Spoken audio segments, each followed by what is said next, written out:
కాలంగా ఇన్‌స్టాగ్రామ్‌లోని వినియోగదారులు తమకు నచ్చిన కంటెంట్ తమ ఫీడ్‌లో కనిపించడం లేదని ఫిర్యాదు చేస్తున్నారు. దీనిని దృష్టిలో ఉంచుకొని కంపెనీ కొన్ని మార్పులు చేసింది. దీని ప్రకారం ఇతర క్రియేటర్ల కంటెంట్‌ను రీపోస్ట్ చేసే ఖాతాల రీచ్ ఇకపై తగ్గిపోనుంది. అటువంటి పోస్టులు ఫీడ్‌లో కానీ ఎక్స్‌ప్లోర్ విభాగంలో కానీ సిఫార్సు చేయడం కుదరదు. ఈ విధంగా వాటి రీచ్ దానంతట అదే తగ్గిపోతుంది. ఇలాంటి నియమాలు ఇప్పటికీ రీల్స్‌కి వర్తిస్తున్నాయని, ఇప్పుడు ఈ నియమం ఫోటోలు, కార్సనల్ పోస్టులకు కూడా వర్తిస్తుందని కంపెనీ తెలుపుతోంది. ఇతర క్రియేటర్ల పోస్టులను తరచుగా రీపోస్ట్ చేసే అకౌంట్లు ఇకపై సిఫార్సు చేయడం కుదరదు అని ఇన్‌స్టాగ్రామ్ పేర్కొంది.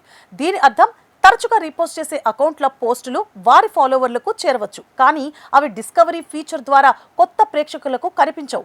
ఇది ఇన్‌స్టాగ్రామ్‌లో డూప్లికేట్ కంటెంట్ను తగ్గిస్తుంది. ఎక్కువ మందికి చేరడానికి కంటెంట్ క్రియేటర్లు ఒరిజినల్ కంటెంట్ను అప్లోడ్ చేసేలా ప్రోత్సహిస్తుంది. ఒక యూజర్ ఇప్పటికే ఉన్న టెంప్లెట్ లేదా క్లిప్స్కు కొత్తగా ఏదైనా జోడిస్తే అది ఒరిజినల్గా పరిగణిస్తామని కంపెనీ చెబుతోంది.